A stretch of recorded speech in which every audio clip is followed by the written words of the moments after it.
Bruce Friedman of Adult Site Broker, and welcome to Adult Site Broker Talk, where each week we interview one of the movers and shakers of the adult industry, and we give you a tip on buying and selling websites. This week we'll be speaking with Steph Sia from the podcast Stripped by Sia.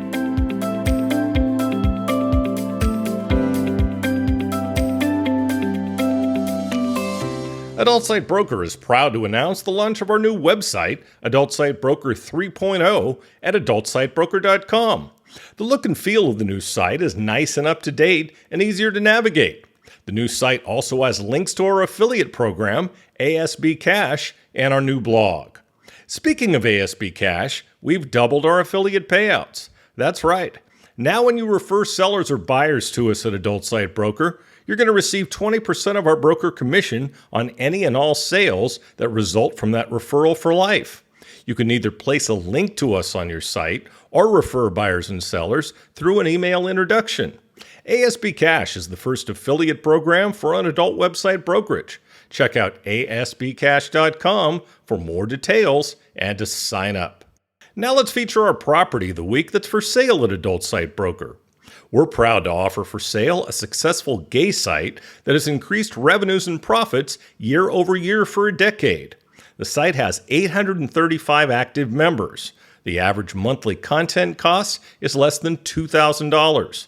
This year's average monthly net profit is over $18,000. The best part about the site is that it basically runs itself. The director-producer is happy to continue handling all the content production, editing, and updates. All you have to do is to continue to take care of payroll, and you'll make your complete return on your investments safely and quickly. The content is hardcore gay porn with a strategic focus on a few niches, which all have been fine-tuned for over 10 years into dependable underserved markets. All of the content is exclusive. With an influx of cash and a dedicated team to help grow the brand, there's a lot of opportunity. Some of the content is on DVD and VOD, but there's a huge opportunity to increase VOD revenue streams. Best of all, if the buyer doesn't change anything, it will continue and make a significant profit. Only $990,000. Now time for this week's interview. My guest today on Adult Site Broker Talk is Steph Sia from the podcast Stripped by Sia. Steph, thanks for being with us today on Adult Site Broker Talk. So excited, and thank you so much for having me, Bruce. Thanks for being here. Now, Steph Sia is a stripper, a digital content creator, and pole dance instructor based in Vancouver, Canada. She's the host of the sex worker podcast Stripped by Sia, and she always enjoys a good bowl of noodles, much like my Thai wife. Stripped by Sia is a podcast dedicated to destigmatizing the sex industry by sharing the lived experiences of the workers. Steph Sia, a sex worker of varying mediums, invites different guests onto the show from all corners of the adult industry to provide a transparent approach to the work that we do. Each episode tackles a topic that affects sex workers with the aim to educate those who both are and who aren't in our industry, as well as humanize and legitimize it. Join Steph every Sunday for new episodes wherever fine podcasts are found, and on Patreon at patreon.com/stripped by Sia. That's spelled S-I-A, to see the video exclusive content. So how was the commercial, Steph? It was spot on. It was excellent. Check, check, check. You crossed it all off the list. Thank you so much for that fire intro. I do my best. So, Steph, what was your entry into sex work? Oh gosh. Well, there's a couple different things here. So I have a few different phases when it comes to sex work. So Okay. I guess my official intro to sex work would actually be as a sugar baby. And this Mm-hmm. is probably about, almost a decade ago. And Mm-hmm. I had joined a very, I guess, well-recognized website that is known for sugaring. That was introduced to me by my roommate at the time. Mm-hmm. And basically, this is kind of like around the same time that Tinder came around. And Right. my friend was like, "Oh, why go on these dating apps when you can get, paid to be on dates?" And I was like, "Oh, sounds kind of interesting. Maybe I'll give it a Exactly. try." Yeah, It's right. great to be. It's great to be a girl. I'm envious.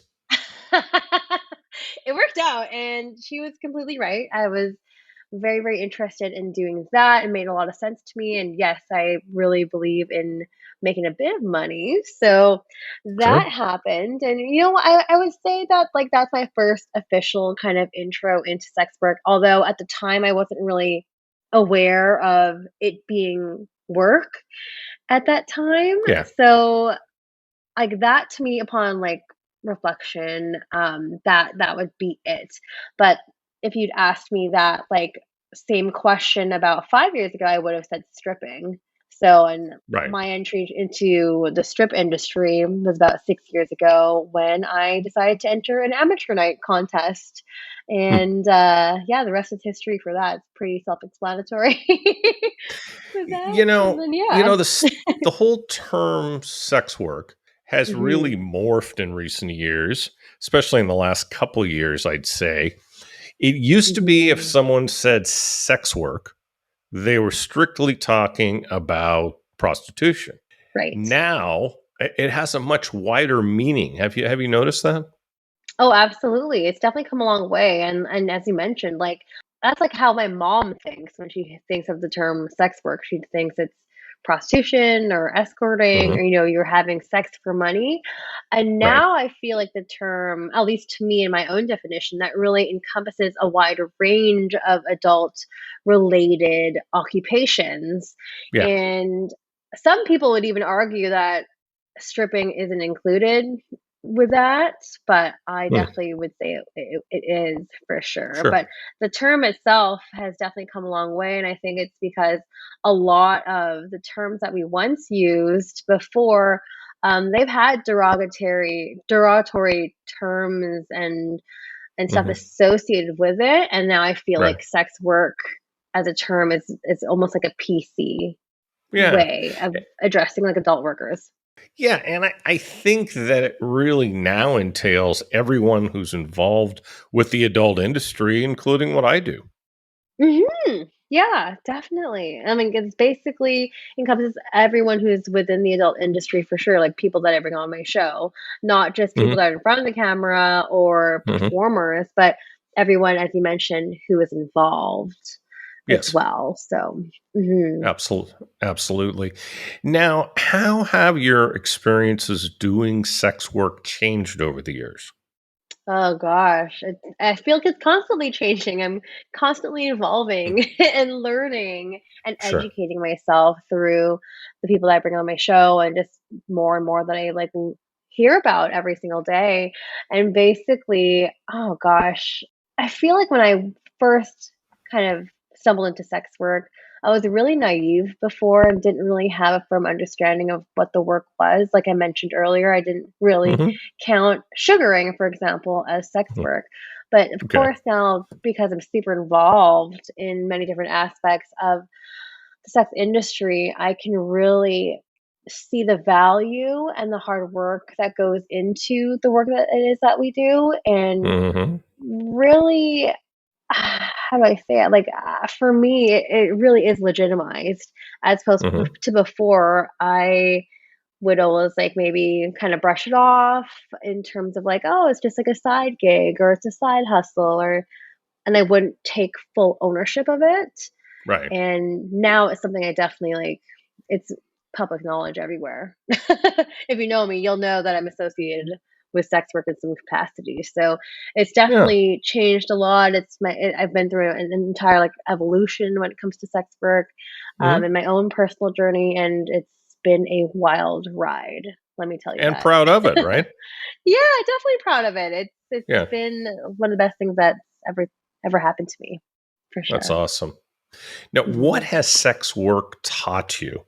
Oh, wow. Well, it's definitely taught me to have empathy, I think.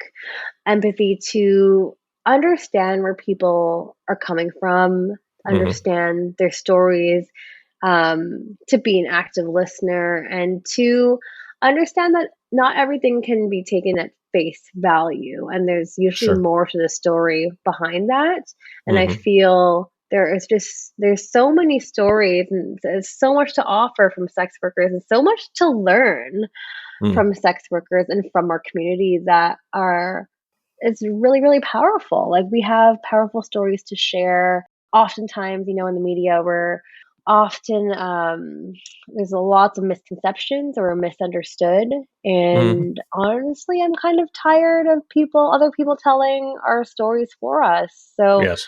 I feel like it's our time to, give people a platform Mhm. and for us to really listen and take people seriously. So it's Mhm. definitely taught me a lot about yeah, I guess that word is empathy for me because it's just taught me to better understand people Mhm. as a whole. Mhm. Now, besides empathy, what else have you learned? You said you've learned a lot from sex workers. Yeah. What have you learned? Oh, business acumen. Mhm. Yeah. Just business in general. Like, I just feel like I had 0 sense of, like, any kind of sales skills before Mhm. or, marketing even just Mhm. administrative duties. A Yeah. lot of stuff you when you come into sex work, you don't realize all of the extra stuff that goes on in the background, Mhm. or the video editing or the audio Yeah. editing or Right. all the editing that, goes on behind the scenes that you don't see from the finished product. Right. That to me has been such a great learning that I have taken away from the industry. Mhm. Um, and also, like, another big one to me is just boundaries and learning more about consent and Mhm. learning my own boundaries and like what I can tolerate, what I will not tolerate as well. Mhm. Those have been really, really big ones for me because, again, if you talked to me like 10 years ago when I was first starting out, I didn't have any of this stuff. Yeah. Again, I didn't treat it as a job, I didn't treat it as a career, I didn't take anything seriously in that kind of sense. So those to Mhm. me are really, really big things that I've taken away from my time in the industry. And I'm still constantly learning more and more every day Yeah. from the community. There's a lot to learn. Like even today, I was learning about. I think I saw an article about Visa and Mastercard Mhm. being suspended for from Pornhub. Mhm. So, like, just stuff like that, like, there's just so many things that can have, like, a domino effect Oh from boy. that, and yeah, and Yeah. that's, like, a whole entire topic that we don't have time to go into today, Hmm. but things like that and just, gosh, I mean, what else? There really is a lot, but those are 3 big buckets, I think, that I've definitely, um, kind of give homage to from sex work, so, Yeah. yeah. Yeah, I think a lot of people, well, especially people outside the business, don't Mhm. realize it's a business. But even a lot Mhm. of people inside the business don't really treat it like a business. Yeah.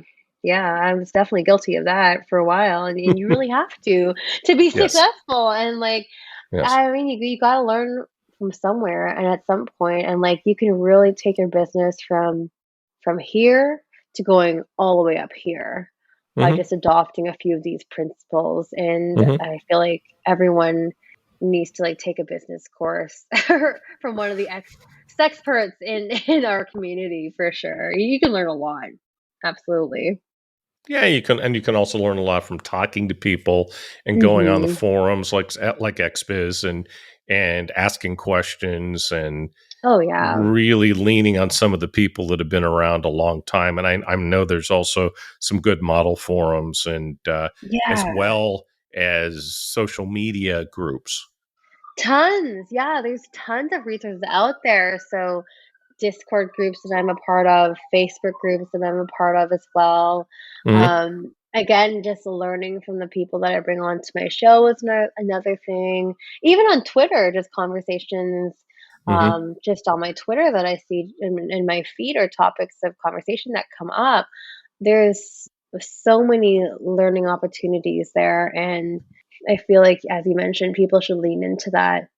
They Hmm. really want to upgrade their game Hmm. in this industry for sure.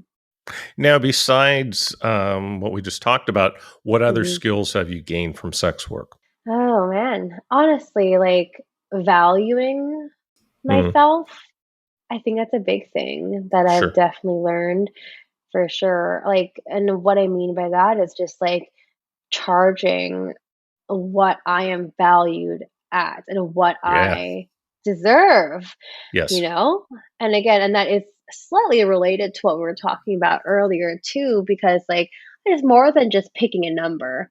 It's also like your time and your energy that goes into, Hmm. say, when you make a custom video or something, the Right. time it takes for you to get ready, the equipment that you're using to film, the equipment you're using to edit, the mic, the lighting, your outfits, your makeup, your nails, your hair, all of Your that stuff. overhead. Yeah. Your overhead, yeah, the toys Yes. you use, like, so Hmm. many things to come into account, and I feel a lot of the times that we can get bullied by clients or lowballed by clients, and I you just have to kind of stand your ground, and of course, sometimes it takes a couple years of experience to kind of find your footing in that, but Sure. that's been a huge thing for me, especially in the last few years too, just really owning what I Mhm. do and being like, well, these are my rates, like take it or leave it, Hmm. and really being confident in that. And I think that is something everyone should definitely learn and take into account as Hmm. well. It's so important. So important. Unfortunately, that's not the case with most people. I mean, Yeah. I just find that people don't really value their time or properly or value their services properly. Mhm. Yeah, and I think that people really need to look at that a bit Yeah, more big time. seriously because Big yeah, time. I mean, for me, my time is literally money. Like I run Yep. a really, really tight ship. I have a very like insane schedule. So every minute counts and I really want to make sure that like I'm putting the right energy Right. into things and being really purposeful about the work that I'm doing. It's Mm. really not a good use of my time if I'm kind of dilly-dallying and Hmm. wasting on people that don't see the same value or see the value in the work that I'm putting out there. Yeah. Those are not the type of clients that I want to attract, not the people I really want to be associated or affiliated with. I agree. So it's So I agree so right. much because I go through it in my business, and just this morning Yes. I had an email exchange with the guy, and it was pretty obvious that he just wasn't worth my time. Mhm. Mhm. Yeah. I hate to put it in those terms, but this guy just was really clueless. Well, I mean, the asking questions like, "Well, can I buy this with no money down?" No, Oh, dude. Any other no. questions? Yeah, I mean, because we pride ourselves on having valuable, good properties, websites, Mhm. companies that we sell, and Oh. it's like, what would the logic be to take no money down? We're not a bank, and we're not selling cars here. Anyway, continue. Yeah. Sorry. But yeah, I mean, you understand where I'm A big coming time. from, right? Oh, completely. Completely. Yeah. I'm polite enough to always reply, and I reply promptly. Yes. That's, the old school in me is that I don't let things sit around. I always reply. That doesn't mean I have to be happy about it. No, no, and no, I agree. I agree though, because like you can kind of tell off the bat if you're not aligning with someone or someone's not Yep. aligned with what you're looking for or what Right. you stand for, then you're just like, well, it's just not going to work out. Let's just like Yep. cut it off, make it easy. Big time. Yes. So what's been the best part of being in this industry for you? Yeah, I mean, this is an easy one for me. It's the community, and what I mean by that, it's just all the people that I've met Mhm. during my time here. It's Yeah. been awesome. Like, I have really never met a community where I really feel like I've belonged Yeah. and And so quickly too, because sometimes when you get into a community, sometimes it takes like some growing pains or takes some time Hmm. for you to feel acquainted. Right. But I don't know, I've always felt super welcomed in this industry since day one, and everyone's Sure. just been super helpful and wanting you to succeed. And that's been so lovely and so comforting. And I love that so much. I wish there are more communities that were like this, but there really isn't. Hmm. Nothing quite like it. It's very true.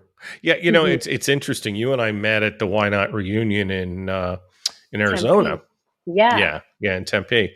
And one thing I noticed, you were talking about marketing earlier, and I meant to point this out. You are a good marketer. I could tell that Oh. right away with the lead cards you had, which is what I do. You might have noticed, that I Yes. not only have a business card, but I have a lead card. You Mhm. know, Mhm. it's just very unusual to find someone, especially on the performance side, who has your marketing skills. So, congratulations on that. Thank you. That means so much to me. Well, it's true. I I Thank I don't I you. don't give I don't give false praise to people. If I believe something, I say it. If I don't, I just shut up. So I think that maybe like I can attribute that to some of my administrative and marketing skills in my vanilla life too, because Mhm. I also I in addition to sex work, I'm also a marketing consultant as well. Well, that doesn't I surprise me. So you work in the mainstream world as well, Yeah, sort of. So I don't work in an office anymore. I just take clients right? now, doing regular, just general communications and marketing, content management, and Mhm. newsletter, email campaigns, and stuff like Hmm. that. Just picking and choosing the things that I like to do, Sure.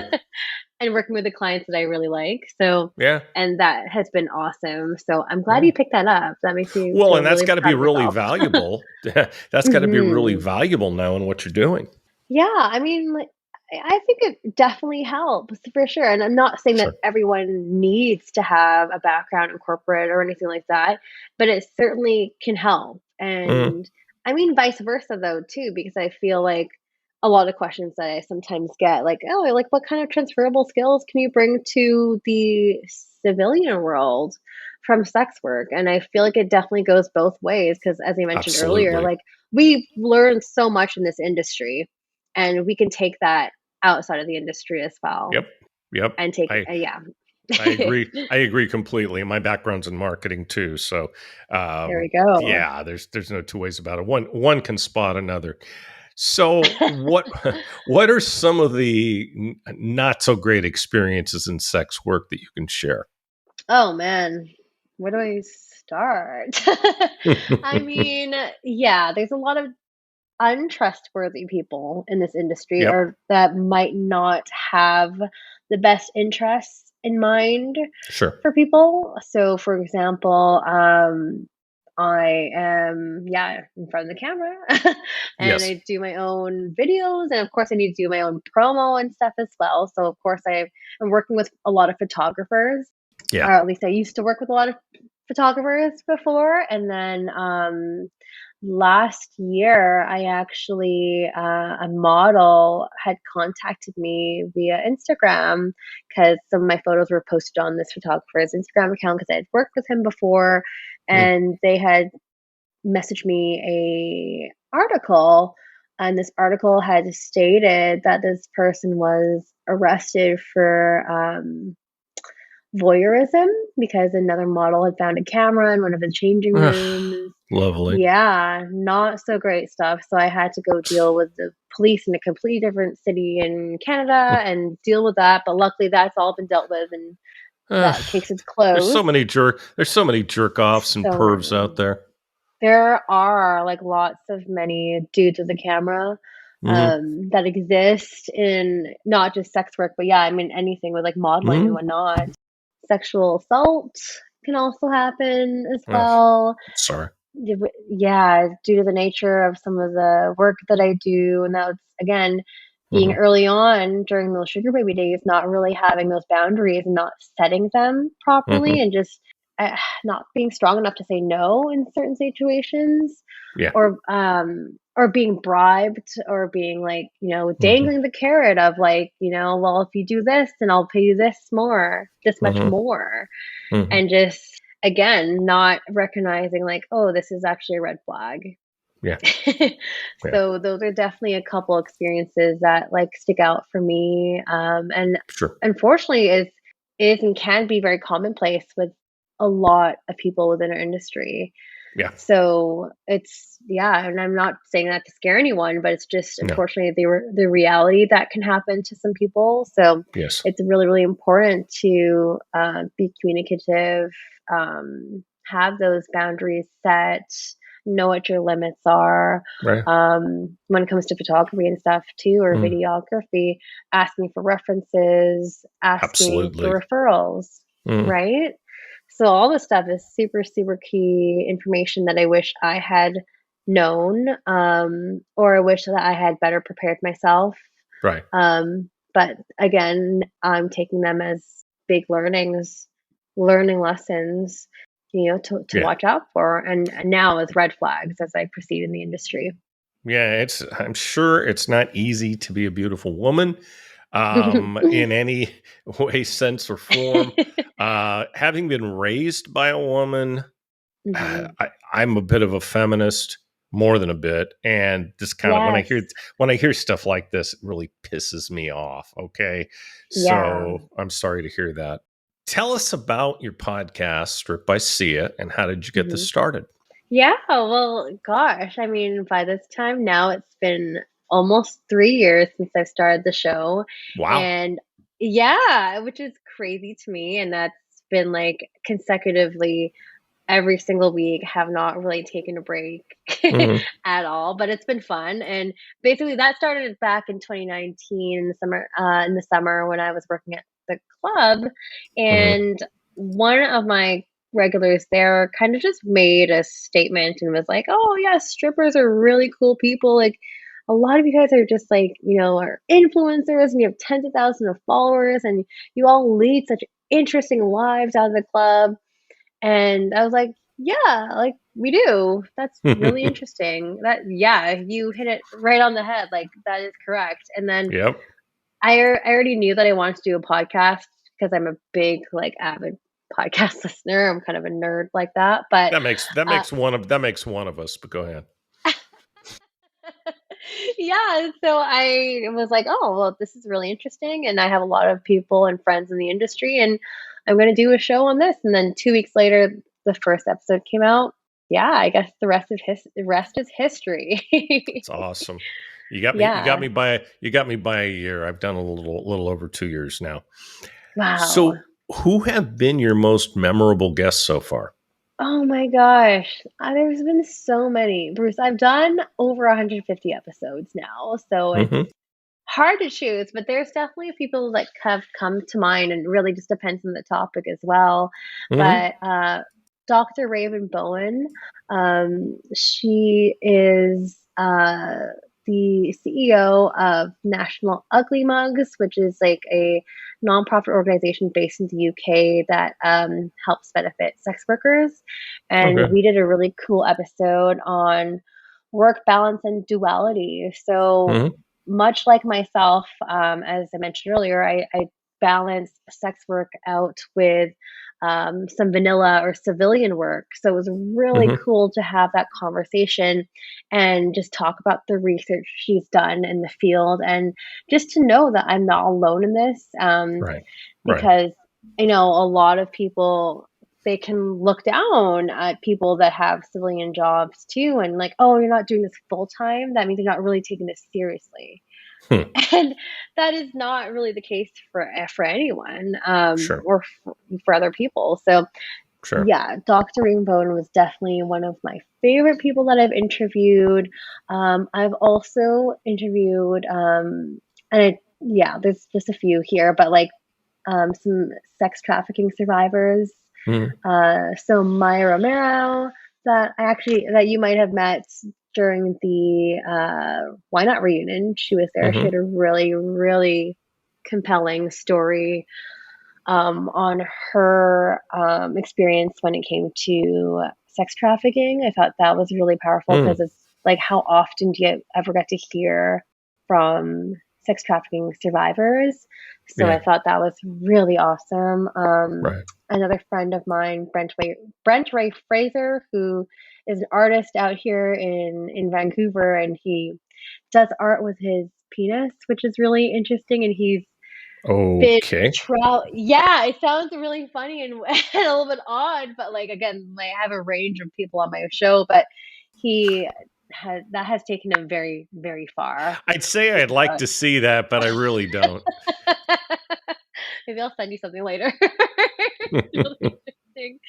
But, yeah, those are just a few, to name, but there's just been so many great people. I mean, I recently interviewed, with Cindy Starfall, who is an amazing adult actress and Hmm. cool too, because it just I always feel connected with those who are of Asian descent, because sometimes it's really Yes. hard to find people like us in the industry. So it Hmm. was really cool to hear her experience and, like, how she came to be, and just, agreeing with so much of the conservativeness that comes along with being Asian and doing sex work, Yep. and the pushback that we can get, and the cultural pushback too, and religious. Yes. Yes. So from all different sides. But yeah, that was Hmm. such a fun and interesting conversation. But Hey, gosh, I could go on and I on. live in Thailand. I know a lot about the whole thing. So,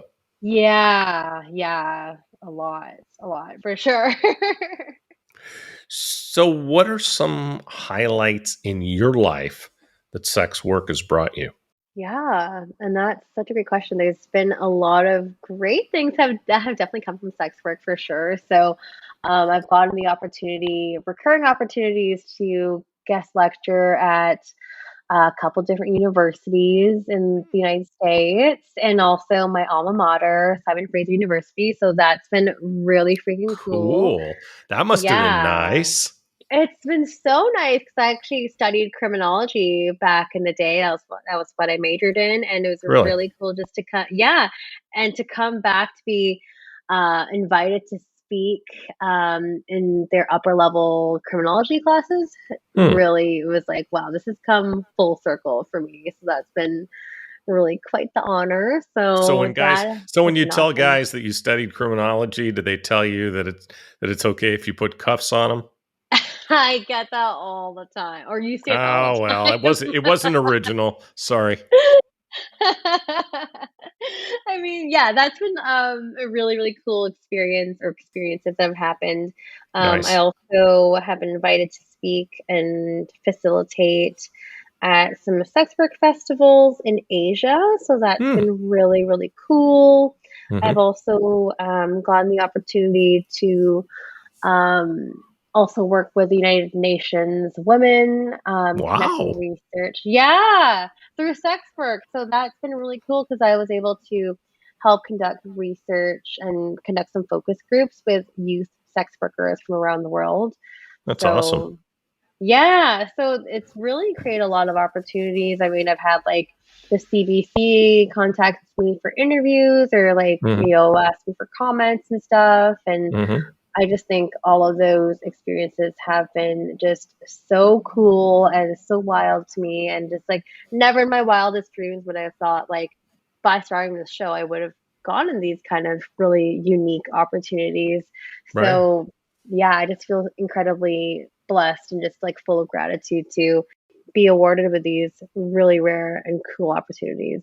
It's been Yeah. awesome. Well, next time you come out to Asia to speak, you'll have to swing by. Absolutely. I would love Yeah. that. Yeah. We got some pretty nice digs out here. It's a blast. Oh, I What's bet. the best advice you can give someone who's considering entering into sex work? Yeah, this is a really, really common question for sure for all the Hmm. newbies that are out there. But yeah, Yeah. for me, it's a couple things. Definitely do your research. There's so much out there, and akin to what we were saying earlier too, with like the amount of blogs, the different Facebook groups and Reddit and forums and Twitter even, and podcasts, like my show and this show. Like, there's so many resources out there that are free and that are accessible to you. So it's Hmm. really important to do that research and also to ask questions Yeah. for those who are in the industry. And a lot of us, you could just ask on Twitter or ask on Instagram, and we'd be Hmm. happy to answer those questions. I Sure. mean, looking back at my time being a sugar baby, like, it was so hush hush back in the day, and that was, like, 9 years Hmm. ago, Yeah. and the fact that there weren't a lot of resources for me to look and read, into, I mean, it's definitely come a long way now, like, and sugar baby being a Oh, sugar baby sure. is so, like, commonplace Right. nowadays as well, but yeah, definitely do your research, on in regards to, like, what kind of avenue in sex work that you wanna go down to, and also, I talked about boundaries earlier, but I think it's really important to kind of establish your boundaries and know what those are. And, it's okay to say no. You don't have to do Big time. everything. Big time. Big time, and I feel like a lot of people feel like they have to offer everything and do everything under the sun in order Hmm. to make it in this industry, and I really think it's the opposite. I feel like you should Agreed. be more niche, if anything, Absolutely. If there's something you're right? not comfortable with doing, say no. Yeah, you're absolutely allowed to say no. That's okay, and there'll I always be think the someone whole else. Me Too era has really reinforced that. Oh, for sure. I think that has, yeah, absolutely. Like, it's really made a stronger case for us because, Mm. we don't have to do everything that's out there. You have Yes. a choice, you have a voice, Right. use it. So, Absolutely. yeah, those are like my words of advice for anyone that is new coming into this. And also, I guess, last piece of advice too is actually treat it like work. Big time. Treat it like your business. That is Hmm. so important. If you're going to keep treating it as like a side gig or a side hustle or whatever, um, I don't think you're going to take it seriously, and I don't think your clients will also take it seriously either. And you won't So, succeed.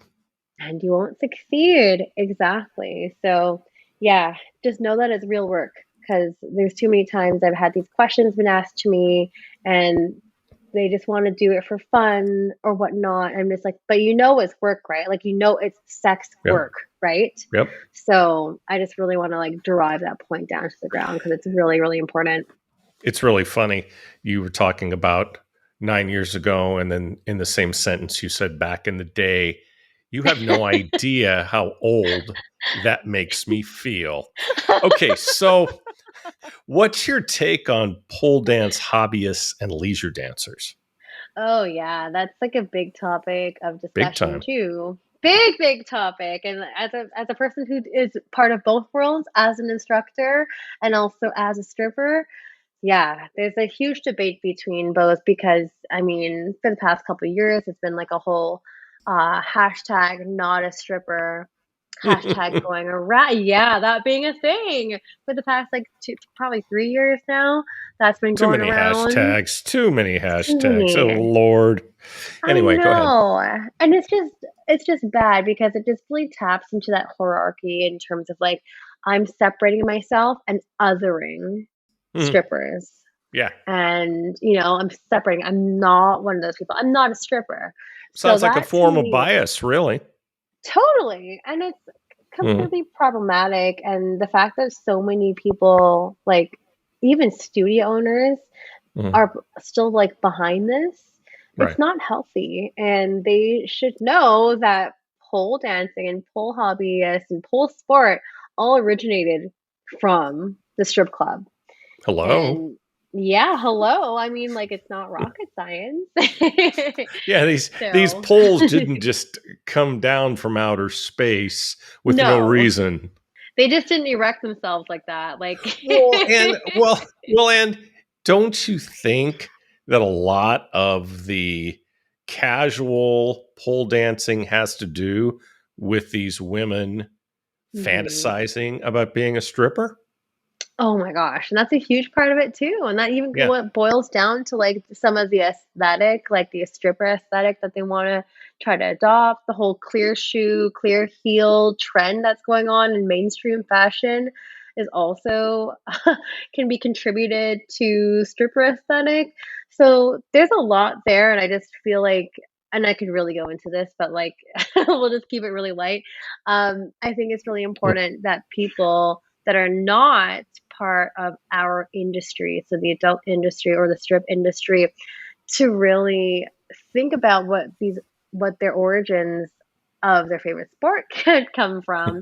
And also, I also think it's like a responsibility to, let students know like this is where it originates from. This is why we have exotic dance classes or exotic dance inspired classes. Hmm. And, they owe us a lot. So Right. I feel like we're having a time right now, and I feel like a lot of people have opinions on this, and Hmm. as do I. And I really just feel like people need to understand that this kind of behavior and these kind of hashtags are not helping us at Right. all. It's just the opposite. So, Sure. mhm. So, have you ever experienced, and I think you did slightly allude to this, racism or fetishization within the industry? Oh my gosh. Yes. Yes. Yes. Yes. Yes. Yes. Yes.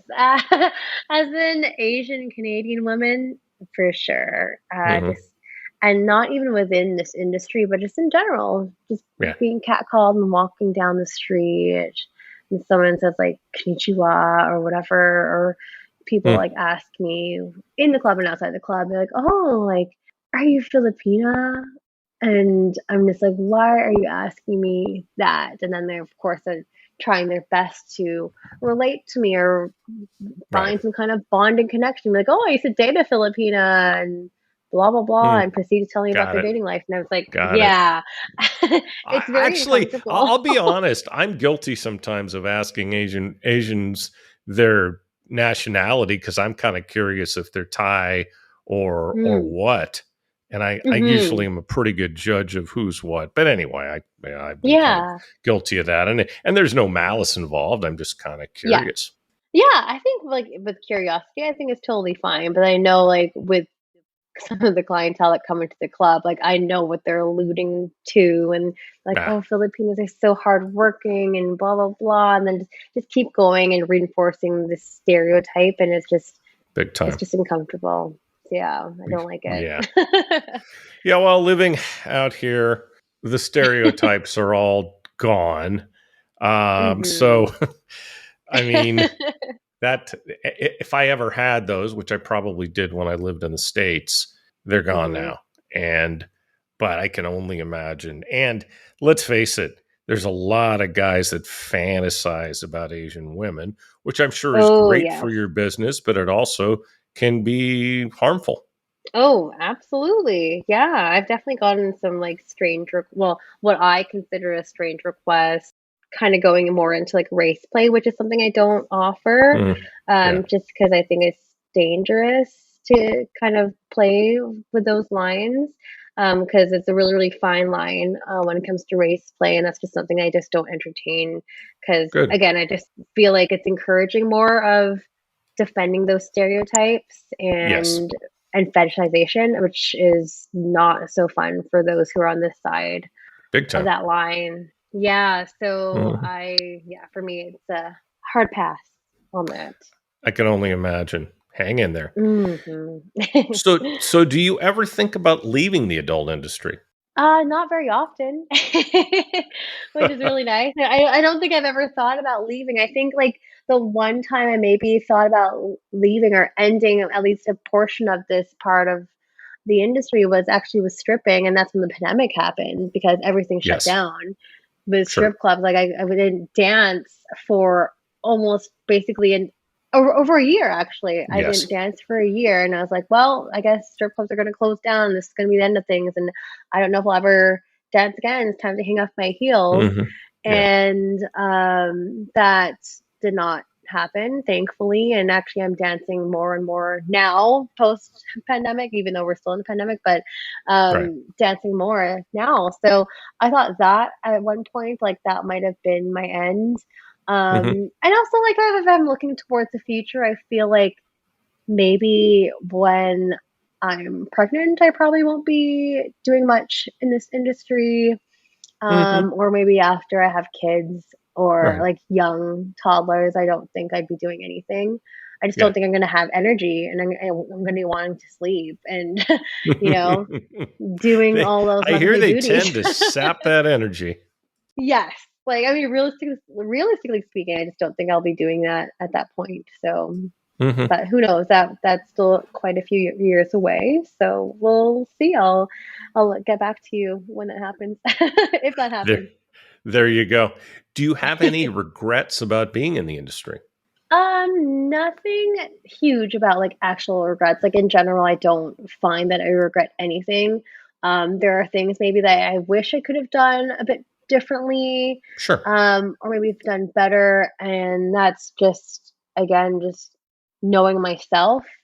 Hmm. But however, at that point in my life, I was just not solidified in who I was, and I just didn't know what I valued, what Right. again, what those boundaries and stuff were at those points in my life. So that to me, I guess, would be the closest thing to quote unquote regretting things in Hmm. this industry. I wish I could have started earlier a little bit. Hmm. I feel like I was a little later to the game, but at the same time, I still feel like I was really naive when I entered the industry. Sure. But I kind of wish I, I kind of wish I got involved with porn Hmm. earlier, or at least given that like a try.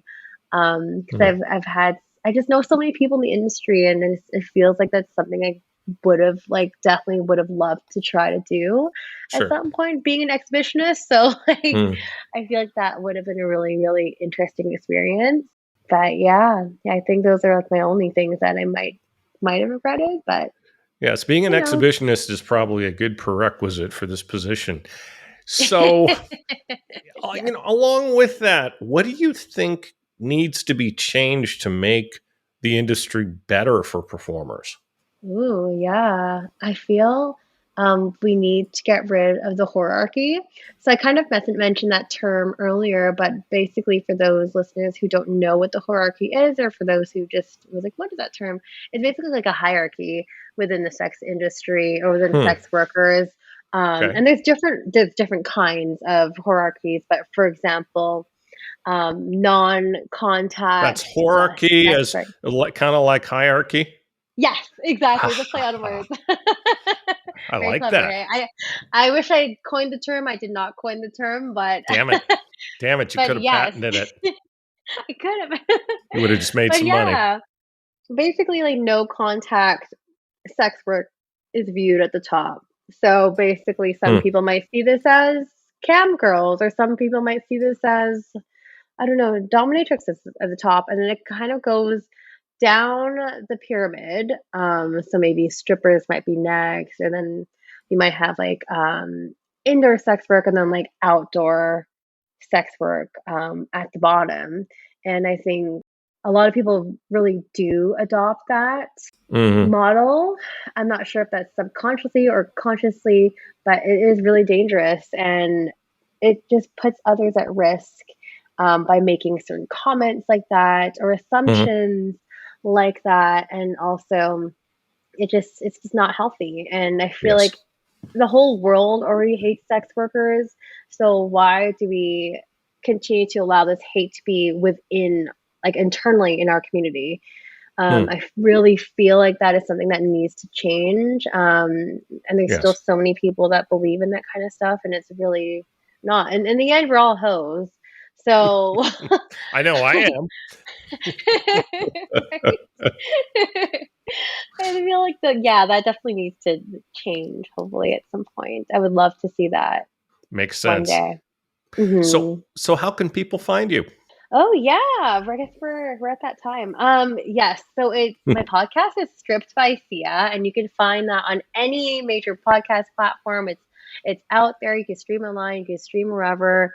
Rate and like 5 stars if you're interested in that. And then again, if you are interested in hearing and seeing some of the video exclusive on that, you can go my Patreon, which is patreon.com/strippedbysia.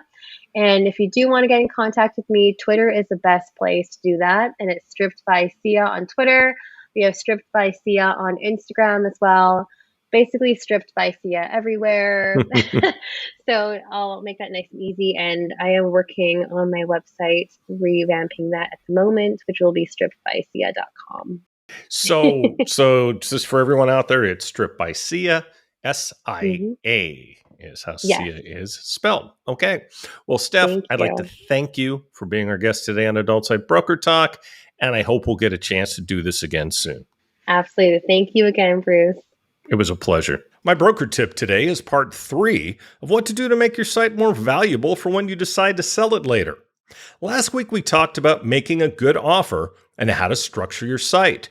Next, keep your website design up to date. Do a redesign from time to time. People will tend to think your site is the same as ever and click out of it without even looking if something doesn't change. So keep it fresh and up to date. Times change, so should your website. Look at what your competitors are doing and see what it is you really like. Emulate success. If you know a site to be particularly successful, look at what it is they're doing and do some of the same things. I'm not saying to copy it. I'm just suggesting you improve your site by looking around a bit. You've got to keep up with the times or you're going to end up being left behind. Also, keep an eye on your competition and make sure you're offering everything on your site that they are or more. Don't just look at their design, but make sure your offers are good and you're competitive. The same goes for your content. Do you ever wonder why one site does well and others don't? Check out the competition's content. What are they doing that you're not doing?